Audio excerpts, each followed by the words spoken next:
امام احمد ابن حنبل صاحب د خپل وخت د باچا سره پاغي کې اختلاف راغی د دې قرآن په باره کې. نو امام احمد ابن حنبل باچا ته وی ته په غلطه ستا رایه ټیک نه ده، کلام د الله دا مخلوق نه دی وی غیر مخلوق دی. باچا وی ته ما ته وی چې ستا رایه ټیک نه ده، زه باچا یم، دا ټول رعایت زما مدح او صفت بیانې. مولا وی ته څنګه وی چې یاره دا ستا رایه ټیک نه ده او ته په غلطه وی هلکه دا مولا جیل ته واچوې. خبرې ته خیال کوه. امام احمد ابن حنبل یو ډیر لوی بزرگ سړی دی، یو ډیر لوی ولی الله دی.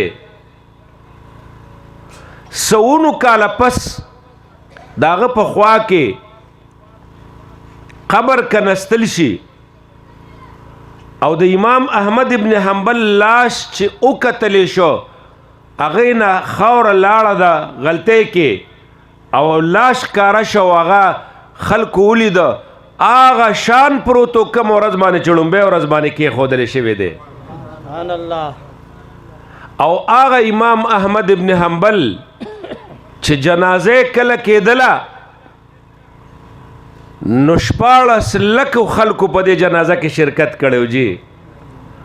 او غیر مسلم وی چې دا څنګه عالم دی او دا دومره لوی حق پرس انسان دی او دومره د الله لوی ولی دی چې 14 لکه خلک جنازه کوي، نو 100,000 غیر مسلمو کلمه وویله په هغه ورځ باندې مسلمانان شو.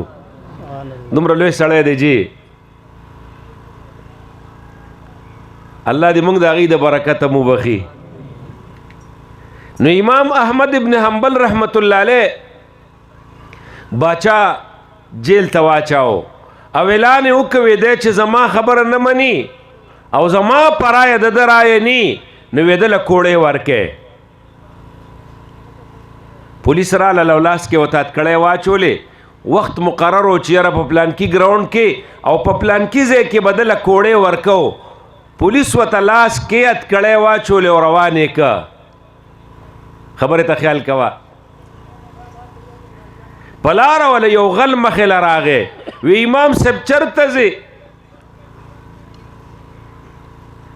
وی دی را له کوړې راکوي. وی په څه کې ده له کوړې درکوي؟ وی کوړې راله په دې کې راکوي چې زما او د باچا په یو مسله کې اختلاف دی، باچا زما خبره نه مني او زه د هغه نه منم. غل ورته وایي امام صاحب یو خبره ته کوم، زه خو نه پوهېږم جټ سړی یم، خو یو خبره ته کومه. امام صاحب ګوره زه چې په غلا کې ما ونیسي دا حکومت او اومې ټکوي اومې وهي، بیا م ورته اقرار نه کوم چې ما دا غلا کړې ده. نن ګوره ته په حقه ولاړې، خیال کوه ګوره امام صاحب که هر څه د سره کوي خو د خپلې خبرې نه به شاته نه کېږي نه. امام احمد ابن حنبل وایي د ده سره د دې خبرې سره مې نور هم زړه ډېر غټ شه. روان یم هغه میدان ته ورسولم کم میدان کې چې ماله کوړې راکوي. د امام صاحب رحمت الله علیه امام احمد د هغه شاګردان هم راغلي دي، د هغه متعلقین او دوستان هم راغلي دي، خو هغه خلک هم راغلي دي چې په هغه باندې خوشحالیږي او د بادشاه د زنده‌باد والا خلک دي. اعلان یې وکوي د ده نه دا کمیس وباسئ چې کوړې ورکوي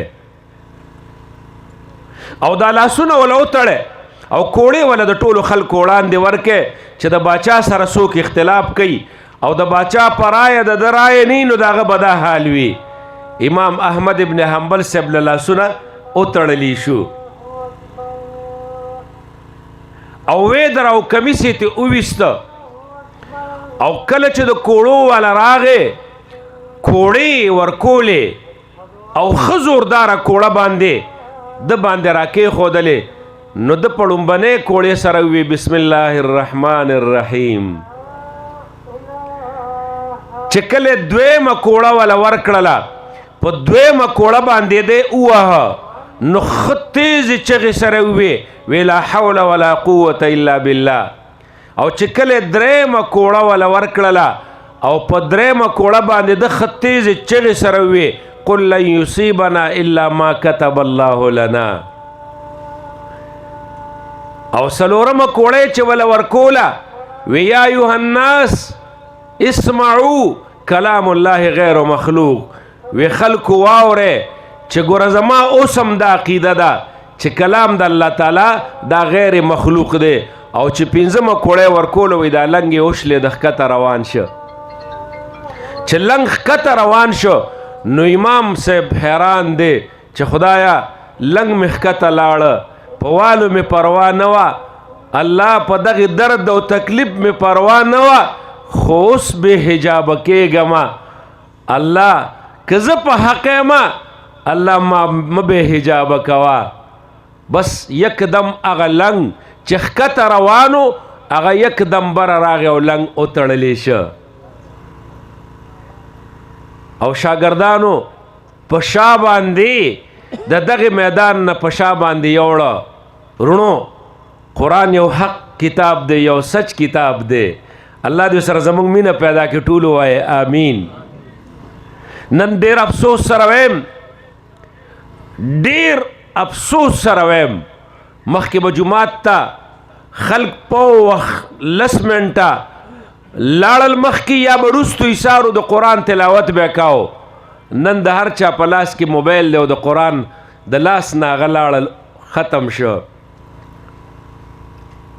افسوس سره ویم تاسو چا نه تپوس وکئ وی راځئ نن سهار به جایزالو چا چا نیمه نیمه سپاره او چا چا د قرآن دومره تلاوت کړی دی الا ماشاءالله بعضې ملګرو ابه ډېر لږ ملګري اکثریت ملګري به داسې چې هغوی به دا خو بیا هم درته ویم د بعضې سپین ږیرو د وجې نه د بعضې علماو د وجې نه د بعضې دیندارو نیکانو د وجې نه الله اوس هم دا کتاب له عزت ورکړی دی هغوی تلاوت د ورځې کوي. داسې یو سپین ږیري یو ځای ته لاړمه هلته راته امام وی مولوي صاحب وی دی د سارې نه قرآن شروع کي ماښامه پورې قرآن ختم کړی پوره الحمدلله. داسې خلک هم شته